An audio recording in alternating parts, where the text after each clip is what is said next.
एका छोट्याशा वेबसाईट पासून सुरू झालेली ही स्टोरी आज जवळपास 1,00,00,000 कोटींची कंपनी झालेली आहे.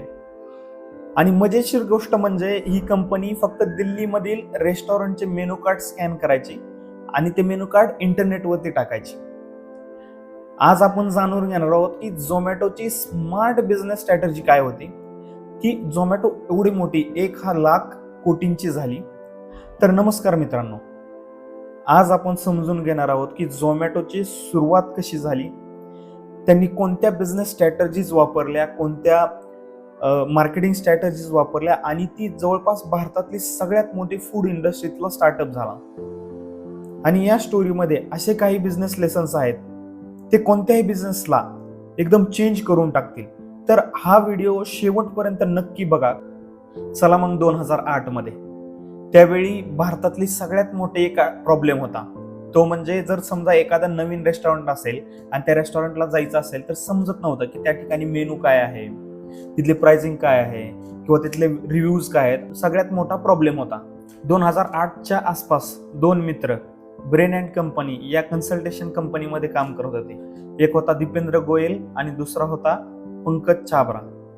आणि या ठिकाणी एक गमतीशीर गोष्ट झाली. दुपारी लंच ब्रेकमध्ये सगळे लोक रेस्टॉरंटचे मेनू शोधत होते. कोणी टेबलवर शोधत होतं, कोणी ड्रायव्हरमध्ये शोधत होतं आणि त्यांना रेस्टॉरंटचे मेनू सापडत नव्हते. पण त्यावेळी दीपेंदरच्या डोक्यात एक आयडिया आली, जर आपण हेच मेनू जर आपण स्कॅन केले आणि ऑनलाईन टाकले तर लोकांचे किती प्रॉब्लेम सॉल्व्ह होतील. आणि याच ठिकाणी झोमॅटोचा उगम झाला, झोमॅटोची सुरुवात झाली. एका छोट्याशा आयडियापासून एका मोठ्या कंपनीची सुरुवात झाली. त्यांनी दिल्लीमध्ये जाऊन रेस्टॉरंटमध्ये जाऊन त्यांचे मेनू कार्ड स्कॅन केले आणि ऑनलाईन टाकायला चालू केले त्यांच्या वेबसाईटवरती. आणि या ठिकाणी खूप मोठा असा प्रॉब्लेम सॉल्व्ह झाला आणि घर बसल्या बसल्या लोकांना मेनू कार्ड पाहायला मिळायला लागले. पण इथेच एक मोठा ट्विस्ट बाकी होता, कारण वेबसाईट लोकप्रिय झाली होती पण काहीच कंपनी पैसे कमवत नव्हती, म्हणजे रेव्हेन्यू काहीच नव्हता, रेव्हेन्यू कुठूनच येत नव्हता. सुरुवातीला झोमॅटोने एक महत्वाची गोष्ट समजून घेतली, त्यांचा कस्टमर फक्त ग्राहक नसून तर रेस्टॉरंट पण आहेत. मग त्यांनी B2B मॉडेल सुरू केलं, ते म्हणजे रेस्टॉरंटची मार्केटिंग त्यांच्या वेबसाईटवरती करायला चालू केली, रँकिंग करायला चालू केली. याला म्हणतात रेस्टॉरंट ॲडव्हर्टायझिंग मॉडेल. त्यांनी त्यांच्या वेबसाईटवरती रेस्टॉरंटच्या ॲडव्हर्टायझिंग करायला चालू केली. त्यामुळे रेस्टॉरंटचे रेटिंग वाढायला लागले, रेस्टॉरंट दिसायला लागले. पण दीपेंदर गोयलला हे माहित होते की फक्त आणि फक्त ह्या बिझनेस मॉडेलवरती आपल्याला सस्टेन करता येणार नाही. 2015च्या आसपास भारतात एक नवीन ट्रेंड सुरू झाला, ते म्हणजे ऑनलाईन फूड डिलिव्हरी. स्विगी सारख्या मोठमोठ्या कंपन्या ऑलरेडी मार्केटमध्ये होत्या.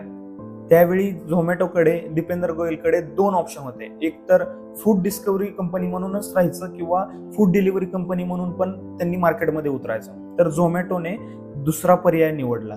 त्यांनी ही ऑनलाईन फूड डिलिव्हरीची सर्व्हिसेस चालू केल्या.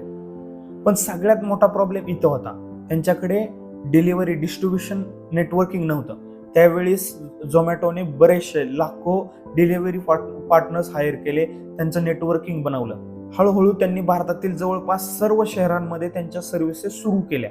आज झोमॅटोकडे लाखो डिलिव्हरी बॉयज आहेत, हजारो रेस्टॉरंट आहेत आणि करोडो कस्टमर आहेत. आणि अजून एक मास्टरमाइंड बाकी होता. त्यांनी एक असा प्रोग्राम सुरू केला ज्याच्यामध्ये कस्टमर वारंवार झोमॅटो वापरेल. त्यांनी सबस्क्रिप्शन मॉडेल लॉन्च केलं, झोमॅटो गोल्ड, झोमॅटो प्रो म्हणून.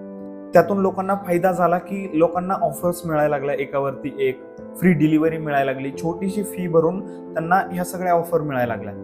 आणि त्याच्यामधून दोन फायदे झाले, लोक झोमॅटो वारंवार वापरायला लागले आणि कंपनीचा रेव्हेन्यू वाढला. यालाच म्हणतात सबस्क्रिप्शन मॉडेल.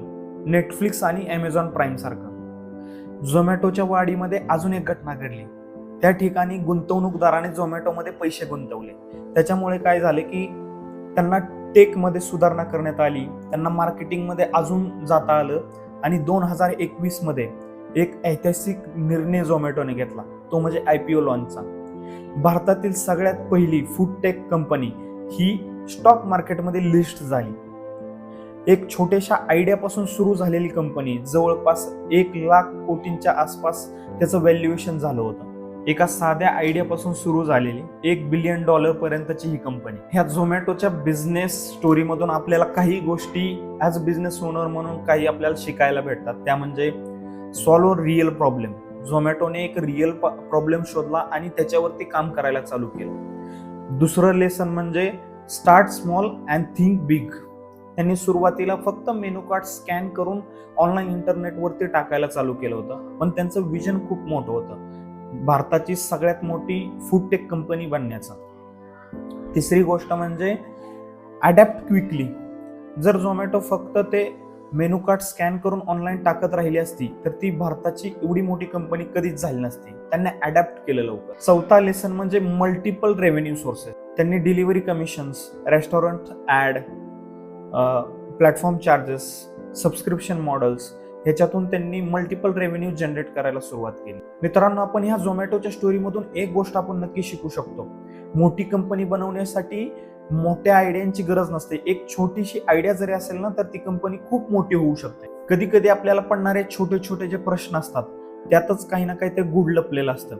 जर दीपेंदर गोयलने त्याला जो प्रश्न पडला होता की मेनू कार्ड शोधायला एवढा वेळ का लागतोय किंवा शोधता येत नाहीये, हा जर ते प्रश्न त्याने इग्नोर केला असता आणि त्याच्यावरती लक्ष दिलं नसतं तर झोमॅटो आज एवढी मोठी कंपनी झालंच नसतं. त्याच्यामुळे छोट्या छोट्या प्रश्नांमध्ये पण एक मोठी अपॉर्च्युनिटी लपलेली असते. तर मित्रांनो, तुम्हाला अशाच पद्धतीचे जर बिझनेस केस स्टडीज जर बघायला आवडत असतील तर माझ्या चॅनलला सबस्क्राईब करून ठेवा. पुढल्या व्हिडिओमध्ये पण आपण भारतातील खूप मोठ्या एका बिझनेस केस स्टडी घेऊन येणार आहोत. तोपर्यंत जय श्रीराम.